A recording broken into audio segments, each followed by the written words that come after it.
meus camarãozinhos na brasa! Admito que demorei pra fazer esse vídeo, mas prometo que pra quem estiver assistindo, vai encontrar algo diferente aqui. Pois não falaremos de teorias futuras, referências e coisas do tipo que todo mundo tá fazendo, e honestamente já tá enchendo o saco. Eu já tava querendo falar alguma coisa sobre desde o trailer, mas esperei o episódio sair pra fazer um vídeo mais completo. Quando eles mostraram a prévia e disseram que seria um episódio de praia, eu disse que o episódio poderia ser um filler, por causa da entrevista que eles fizeram com a Gooseworks, onde eles disseram que fariam um OVA de praia e de repente a contagem de episódios mudou de 8 para 9. Mas quando eles mostraram o trailer, vi que não seria isso. Caim tenta mostrar somente a parte da praia no trailer, mas flashes bugados mostram cenas do que o episódio realmente se trata. Só aquilo já foi um alívio pra mim, pois não parecia mais um filler fazendo piadas com filler de praia de animes, mas sim um episódio sério, onde a história finalmente se desenrola. Eu finalmente fiquei realmente empolgada pelo episódio, não só porque eu iria ver e ouvir meus personagens queridos novamente, mas também porque dessa vez o que iria acontecer no episódio me deixou muito curiosa quando o trailer começa a ignorar a praia. Particularmente, esse episódio foi como um abraço caloroso da Gooseworks. Eu sei que sempre digo coisas assim de cada episódio novo que sai,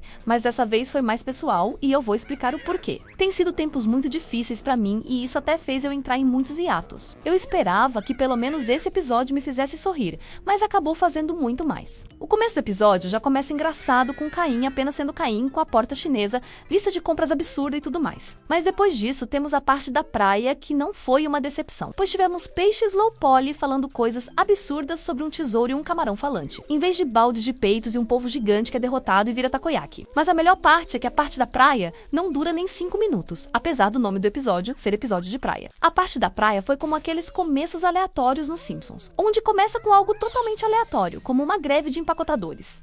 Mas na verdade o episódio é sobre uma viagem à África. A Belle finalmente se revela e o episódio é sobre uma fuga do circo que se revela uma brincadeira o tempo todo. Honestamente, isso foi genial. Embora o episódio estivesse com o humor e drama de sempre, eu notei que tudo estava um pouco estranho. Pois embora as piadas, tudo parecia sério demais e muito genérico para algo que a Gooseworks faria. Tipo, onde tá o caos e a loucura bugada. Honestamente, tudo parecia mais um filme genérico sobre plano de assalto. Mas eu notei os olhos de Caim nos quadros do corredor e na sala dos administradores o tempo todo. Mas no final de tudo, Caim revela que tudo era uma aventura secreta. Tirando toda aquela seriedade genérica e trazendo o humor único de Digital Circus de volta e especialmente trazendo o drama real de volta ao mesmo tempo. O que eu amei nesse episódio foi que o filler genérico de praia era mentira. Toda a aventura séria demais foi apenas uma brincadeira de Caim, mostrando a verdadeira criatividade do episódio. E o episódio voltar àquela estática dos 2 primeiros episódios. Eu achei que a partir do episódio 3 até 6, tudo estava mais 3D sólido. Ainda vintage, mas eram vintage mais GameCube e Wii.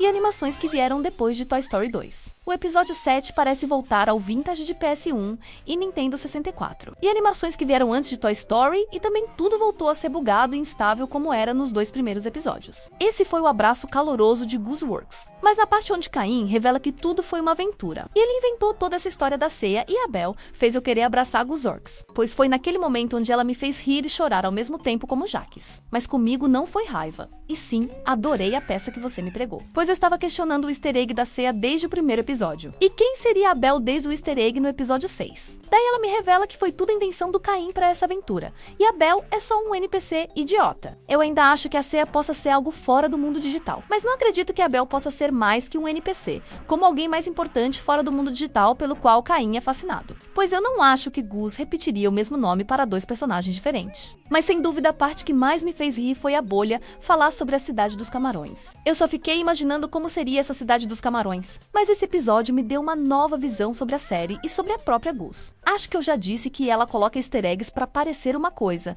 mas essa coisa nem existe. Como Caim ser o vilão e a Belle ser alguém importante. Eu parei de procurar teorias e easter eggs e apenas vou acompanhar a série com o carinho meu que ela merece. Pois eu ainda acho que Digital Circus é a melhor animação desse século e uma obra de arte. E eu acabei descobrindo que Digital Circus significa muito mais do que eu pensava que significava. No começo, eu amava só por ser algo diferente de tudo que eu estava cansada. Especialmente se tratando de animações independentes e animações adultas. No começo, eu amei por ser uma animação independente. 3D, quando o restante das animações independentes são 2D muito bem feitos, apenas apelando para a nostalgia. Mas essas animações são apenas isso, bonitas de se ver, mas elas não têm coração. Outra coisa foi a falta de sexualidade e palavrões. Mas outra coisa coisa que Digital Circus também fez é ser um 3D bem polido e com personalidade. Muito diferente das séries animadas 3D, genéricas de grandes estúdios e muito diferente dos filmes de animação 3D de estúdios menores que você assiste. Acha bonito e logo esquece que existe. Não apenas na qualidade de animação, mas na história e nos personagens. Ainda ouso dizer que Digital Circus superou a Pixar desse século, tanto na animação quanto nos personagens e seus sentimentos. Além de tudo isso, eu descobri mais uma coisa que amo em Digital Circus e faz ela ser a melhor animação desse século. Algo que muita gente tem falado é sobre Cavaleiros de Guinevere, o que não merece ser falado e ninguém tá falando sobre o mérito da animação que nem sequer existe, mas sim sobre a animação atacar a Disney e tal. Foi aí que notei mais uma coisa que amo em Digital Circus. Digital Circus não precisa atacar ninguém pra fazer eu amar ele. Pelo contrário, eu amo Digital Circus porque é um mundo próprio onde a Disney não existe. Nossos problemas não existem e a concorrência de outras animações não existe. Sem falar que não existe concorrência na vida real também, porque Digital Circus é superior a tudo. Eu até vejo algumas cenas de Digital Circus como sátira de outras animações independentes. Como censurar os palavrões e chips e teorias que só existem na cabeça dos fãs, mas isso não é ataque. Isso é mais uma reflexão do que as animações independentes são, uma vulgaridade sem alma tentando ser descolada e nostálgica. O que gosto em Digital Circus é que eles dizem vamos ser melhor do que os outros sendo diferente e fazendo algo realmente melhor. E não vamos ser melhor do que eles zombando deles e dizendo que eles são uma merda. Digital Circus não precisa fazer piadas atacando a Pixar,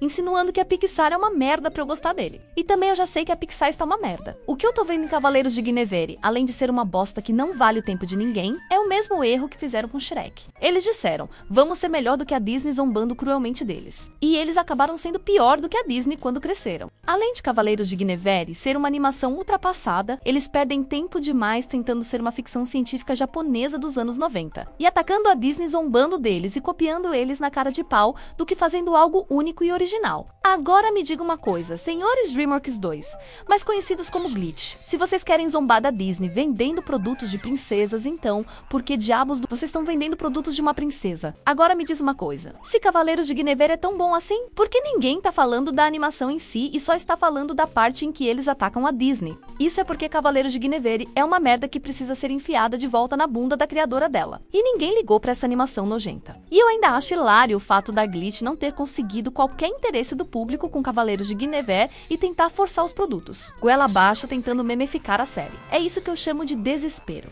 Eles realmente querem fazer Cavaleiros de Guinevere ser o próximo Shrek, mas quem memeficou o Shrek foram os fãs e não a DreamWorks. Embora Shrek 5 mostra que Shrek está no fundo do poço e começou a abraçar seus memes porque não restou mais nada. Mas falando sobre a Glitch em geral, tire Digital Circus deles e o que resta? Nada, absolutamente nada. Murder Drones é uma série que se recusa a morrer quando ninguém nunca se importou com ela. Ninguém deu a mínima para Distrito do Lampejo. Até hoje nem sei do que se trata esse projeto de Tim Burton depois da falência e das drogas. E Cavaleiros de Guinevere, é isso que estamos vendo. Algo que ninguém deu a mínima. Tentou virar meme e ninguém ainda deu a mínima. E agora só ganha notoriedade por atacar a Disney. Mas é engraçado e vergonhoso ver as outras séries da Glitch perto de Digital Circus, como em Glitch Carts.